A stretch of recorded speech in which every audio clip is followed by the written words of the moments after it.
இண்டஸ்ட்ரிக்குமே ஒவ்வொரு type of insurance தேவைப்படுது. நிறைய இன்சூரன்ஸ் சொல்லிட்டீங்க. டைப் ஆஃப் ஃபேக்டரி தொழிற்சாலைகள்ல தான் வந்து நிறைய ப்ராப்ளம்ஸ் வந்து வரும். கண்டிப்பா நிறைய இன்வெஸ்ட்மெண்ட் போட்டு தொடங்கிருப்பாங்க. கண்டிப்பா இந்த மாதிரி இன்சூரன்ஸ் அவங்க எடுத்துக்கணும். தயாரிக்கிறாங்க, பெரிய பெரிய மில்லு வச்சிருக்காங்கன்னா அதுல வந்து நிறைய வந்து ப்ராப்ளம்ஸ் நிறைய வரும். அவங்க வந்து நிறைய சேலஞ்சஸ் ஃபேஸ் பண்ணுவாங்க, நிறைய ரிஸ்க்கும் வந்து ஃபேஸ் பண்ணுவாங்க. ஸோ அந்த ரிஸ்க்கு தகுந்த மாதிரி கரெக்டா ப்ராப்பரா இன்சூரன்ஸ் எடுத்து வைக்க வேண்டியது ரொம்ப ஒரு முக்கியமான விஷயம். இல்லைன்னா வந்து அந்த பிசினஸ்க்கே வந்து ஒரு பெரிய ப்ராப்ளம் வந்து வரும். இப்ப நீங்க இவ்வளவு டைப் ஆஃப் இன்சூரன்ஸ் சொல்லிருக்கீங்க. இண்டஸ்ட்ரிய ஃபேக்டரிஸை பொறுத்த வரைக்குமே இந்த இன்சூரன்ஸ் எல்லாமே நம்மளோட கம்பெனில ஆஃபர் பண்றோமா? எல்லா பாலிசியுமே நம்ம ஆஃபர் பண்றோம். எல்லா லீடிங் கம்பெனியோட பாலிசிஸ் எல்லாமே நம்ம வந்து ஆஃபர் பண்றோம். இப்போ ஒரு பெரிய தொழிற்சாலையா இருந்தா கூட அவங்களுக்கு வந்து என்னென்ன இன்சூரன்ஸ் எல்லாம் தேவைப்படும், ஸோ அது அவங்க ஏற்கனவே எடுத்திருக்காங்க அப்படின்னா அவங்களுக்கு அந்த ரெனுவலுக்கு வந்து கொட்டேஷன் கொடுக்கணும். இல்ல புதுசா வந்து அவங்களுக்கு வந்து அந்த ஒரு கொட்டேஷன் தேவைப்பட்டாலுமே வந்து they can contact engage experts. Small ஸ்கேலா இருந்தாலும் சரி, மிட் ஸ்கேலா இருந்தாலும் சரி, லார்ஜ் ஸ்கேலா இருந்தாலும் சரி, உங்களுக்கு நம்ம இப்ப டிஸ்கஸ் பண்ண எந்த பாலிசி உங்களுக்கு ரெக்யர்மெண்ட் கொட்டேஷன் தேவைப்பட்டாலுமே நீங்க வந்து என்கேஜ் எக்ஸ்பர்ட்ஸா நீங்க வந்து தாராளமா கான்டாக்ட் பண்ணலாம். இப்ப நீங்க நிறைய விஷயங்கள் ஷேர் பண்ணிட்டீங்க. இப்ப இந்த வீடியோ பார்த்துட்டு இருக்கவங்க ஒரு ஸ்மால் ஸ்கேல் இண்டஸ்ட்ரி வச்சிருக்கலாம், இல்ல மீடியம் ஸ்கேல் இண்டஸ்ட்ரி வச்சிருக்கலாம், இல்ல லார்ஜ் ஸ்கேல் இண்டஸ்ட்ரீஸ் கூட வச்சிருக்கலாம்.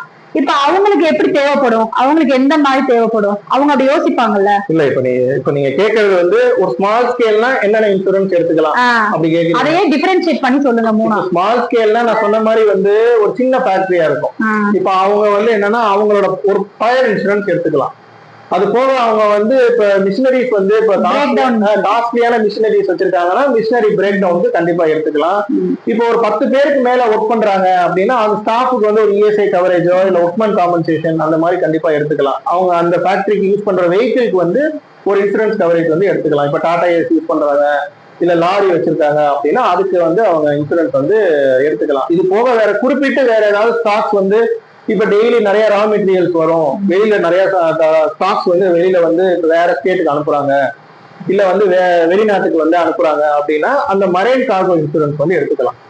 ஸோ அது ஒவ்வொருத்தரோட அந்த நேச்சர் ஆஃப் ஒர்க்கை பொறுத்து நம்ம சொல்லிக்கலாம். இப்ப நம்ம ஒரு இண்டஸ்ட்ரி தொடங்குறோம்னா நம்ம ப்ராப்பர்ட்டியை சேஃப்டி பண்றதுக்கு ஒரு இன்சூரன்ஸ், நம்மளோட ஒர்க்கர்ஸ்க்கு ஒரு இன்சூரன்ஸ், மெஷினரிக்கு ஒரு இன்சூரன்ஸ் இருக்கு, இம்போர்ட் எக்ஸ்போர்ட்டுக்கு ஒரு இன்சூரன்ஸ் இருக்கு, வெஹிக்கிளுக்குன்னு ஒரு இன்சூரன்ஸ் இருக்கு.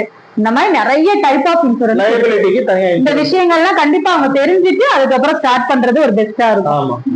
இப்ப நம்ம மிட் ஸ்கேல் இண்டஸ்ட்ரி நம்ம எடுத்துக்கிட்டோம் அப்படின்னா இப்ப நான் சொன்ன பாலிசி எல்லாமே மிட் ஸ்கேலுக்கும் தேவைப்படும். ப்ராப்பர்ட்டி இன்சூரன்ஸ், மிஷினரி இன்சூரன்ஸ் தேவைப்படும். அதே மாதிரி ஒர்க்மேன் காம்பன்சேஷன் இன்சூரன்ஸ் தேவைப்படும். லைபிலிட்டி இன்சூரன்ஸ் கண்டிப்பா அவங்களுக்கு தேவைப்படும். ப்ராடக்ட் லைபிலிட்டி, பப்ளிக் லைபிலிட்டி கண்டிப்பா தேவைப்படும்.